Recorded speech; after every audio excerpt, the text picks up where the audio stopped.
네, 오늘 이 새벽에도 하나님의 은혜가 함께 하시길 축복합니다. 이제 사울이 죽고 그 사울의 죽음에 대해서 이제 다윗이 크게 슬퍼하며 애도한 그 애도의 기간이 끝나고 오늘 1절에 보면 이제 다윗이 하나님께 여쭙습니다.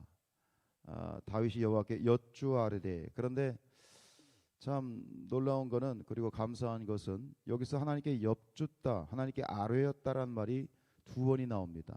거듭 하나님께 여쭈어서 내가 이제 유다 한 성읍으로 올라가리까, 이제 모든 도피 생활을 끝내고 유다 이제 이스라엘로 내가 가서 이제 왕이 되게야 되겠습니까 했더니 하나님께서 가라. 근데 이번에 또 묻죠. 그럼 어디로 가야 되겠습니까? 라고 했을 때 헤브론으로 가라. 여러분, 이 한 구절이 의미하는 게 뭡니까?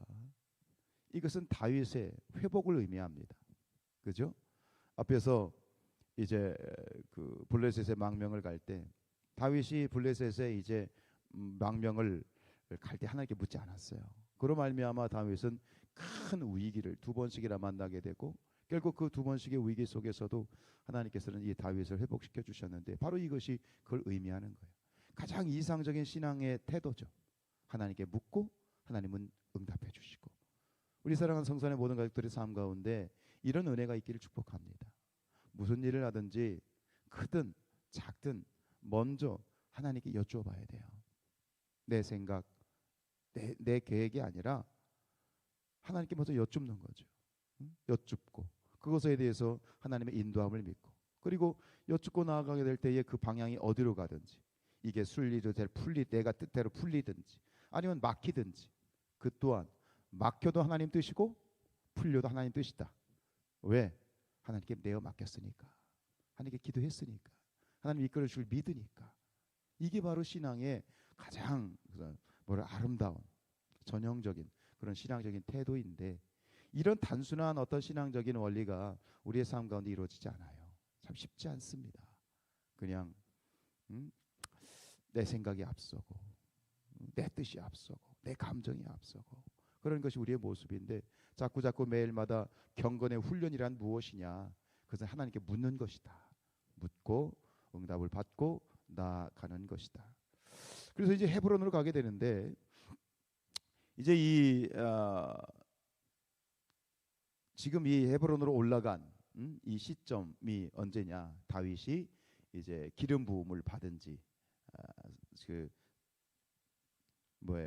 사무엘로부터 기름 부음 받은 지 15년째 되는 해입니다. 이게 BC 1010년.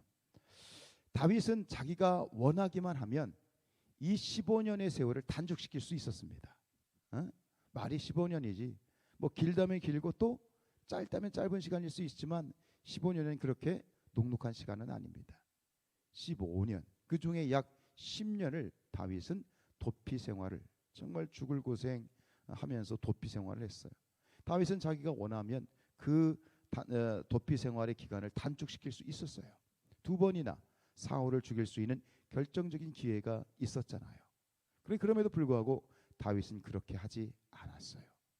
이 일반적인 사람의 성정으로 보면 마음이 참 그렇지 않습니까? 빨리 이 고난이 빨리 해결이 되고 빨리 이 도피 생활이 끝내고, 하나님이 이미 나에게 기름 부으셨으니 내가 왕이 되는 것은 시간 문제인데 내가 빨리 좀 왕이 되어서 좀 평탄하게 갔으면 좋겠다 하는 마음이 누구나 있었겠지만, 다윗은 자기 손으로 해결하지 않습니다. 왜요? 하나님께서 모든 것을 합력하여 선을 이루실 것을 믿었기 때문에, 그리고 절대적인 하나님의 주권에 자신의 삶을 내어드렸기 때문에. 이것은 뭐예요? 하나님에 대한 절대적인 신뢰, 하나님에 대한 절대적인 믿음을 의미하는 것이죠. 그래서 결국 오늘 이 BC 1010년 누구도 부인하지 못하는 아주 모든 어떤 이 상황과 모든 조건이 그냥 다 무르익어서 결국 다윗이 왕이 될 수밖에 없는, 그 누구도 이의를 제기하지 않는 그런 상황으로 지금 다윗이 왕으로 추대를 받아서 결국 왕의 즉위를 하게 되는 거예요. 물론 한 2년 동안은 이 다윗의 아들 이스보셋, 사울의 아들 이스보셋이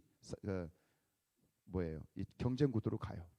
그래서 2년 동안은 약간 좀 힘들긴 했지만 그래도 그거야 뭐 그들의 문제이고 일단 이 유다 지파를 중심으로 한 모든 이들은 다윗을 왕으로 추대하는데 그 누구도 이의를 제기하지 않습니다. 전 여기서 한 가지 던지고 싶은 화두는 조급함이라고 하는 것입니다. 다윗의 이 여정을 보면 굉장히 초조하고 참 힘들고 다윗이 시편을 보면 다윗이 지었던 시편을 보면 참 힘들었어요. 다윗도 힘들었던 거예요. 그냥 뭐 늘 평안하고 늘 좋고 늘 헤헤거리고 늘 믿음이고 충만하고 늘 뭐 이런 기쁨 충만이 아니었어요. 시편을 보면 정말 죽을 맛이었어요. 이 시편 13편 6절에 보면 내가 13편 1절에 보면 여호와여 어느 때까지이니까 나를 영원히 잊으시나이까 주의 얼굴을 나에게서 어느 때까지 숨기시겠나이까. 답답하죠. 어느 때까지 당신의 얼굴을 나에게서 숨기시겠습니까? 다윗도 답답했어요. 힘들었어요. 그러나 결국은 다윗은 이 시편 13편을 이렇게 끝냅니다. 내가 여호와를 찬송하리니 이는 주께서 내게 은덕을 베푸심이라. 이건 뭐예요? 베푸실 것을 믿는 거예요. 베푸셨다는 결론이 아니라 하나님께서 나를 지키실 거고 나를 붙잡아 주실 거고 보호해 주실 것을 믿는 믿음을 그때마다 그 믿음을 사용하였던 거예요. 여러분 우리도 마찬가지예요. 매 순간마다 믿음을 사용하시길 축복합니다.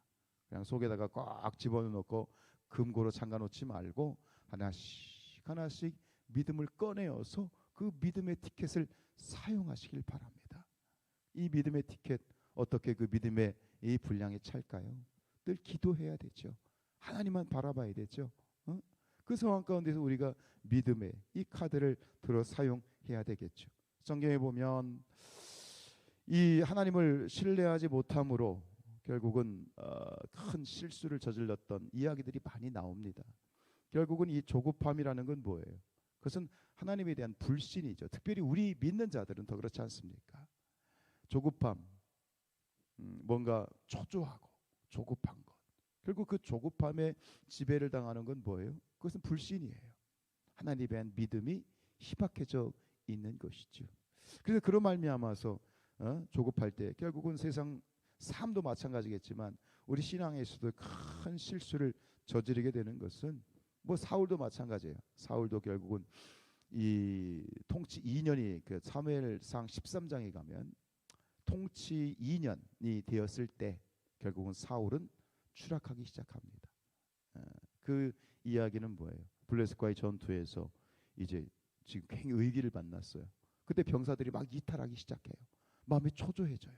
근데 사무엘이 와서 제사를 드려야 돼요. 제사를 드리고 하나님께 묻고 나가야 되는데 아무리 기다려도 일주일이 지났는데 사무엘이 안 와. 그러니까 누가 제사를 드립니까? 본인이 직접 번제를 드립니다. 아무리 왕이라도 번제를 드릴 수 없어요. 누가 드려야 돼? 제사장이 드려야 돼. 그 번제 끝나자마자 사무엘이 들이닥칩니다. 그러면서 사무엘이 말하죠. 뭐라고 말합니까? 왕이 망령되이 행하였도다. 왕이 하나님 여호와께서 왕에게 내리신 명령을 지키지 아니하였도다. 그리하였더라면 여호와께서 이스라엘 위에 왕의 나라를 영원히 세우셨을 것이다. 통치 2년이 지나면서 결국은 사울은 그렇게 추락합니다. 그런데 대표적인 사건이 또 뭐냐면 아브라함입니다. 아브라함. 하나님께서 아브라함에게 너의 씨를 통해서 이제 자손이 하늘의 별과 같이 바다의 모래와 같이 많아질 것이다. 근데 누가 참지 못했어요? 직접적으로 사라예요. 이 아브라함의 아내 이 사라가 참지 못했어. 그러니까 하갈이라는 몸종을 들여가지고 결국은 거기서 이스마엘이라고 하는 아이를 보죠. 근데 그 이스마엘은 하나님의 그 약속하신 씨가 아니었어요. 결국 어떻게 됐습니까? 그 이스마엘의 후손이 누구냐? 정확한 건 아니지만 이 역사의 고증을 보면 그 이스마엘의 후손이 바로 아랍 족속입니다. 아랍 족, 지금의 팔레스타인. 그 이스마엘의 후손하고 지금 유대인들, 이 아브라함의 이삭의 후손들이 지금도 싸우고 있어요. 제가 몇 년 전에 그 이스라엘에 갔다가 뭡니까? 본디오 빌라도의 법정. 그 본디오 빌라도의 법정이 지금 아랍 학교거든요. 초등학교. 거기 갔다가 그 아랍 소년에게 제가 한 대 봉변을 당한 적이 있어요. 그의 아이들의 눈은 살기가 등등합니다. 이것은 이스라엘 그 유대인들에 대한 그런 적대감입니다. 지금도 싸우고 있잖아요. 한 번의 실수가 이렇습니다. 조급함이, 하나님에 대한 불신이 역사를 거슬러 지금 여기까지 오고 있고 앞으로도 그렇게 가겠지요. 여러분, 쉽지 않습니다. 늘 우리의 마음은 어떤 일로 초조하고, 그런 말미암아 우리의 조급함이 있고, 그러다 보면 결국 그 조급함에 붙들리면 우리는 결코 실수할 수밖에 없고, 그러나 때마다 우리에게 주신 믿음의 카드를 사용하시길 축복합니다. 주님을 신뢰하십시다. 주님을 믿으십시다. 주님 의지하십시다. 우리 안의 조급함을 믿음으로 극복하고 승리하는 그런 저와 여러분들 되시기를 주님의 이름으로 축복합니다. 기도하겠습니다.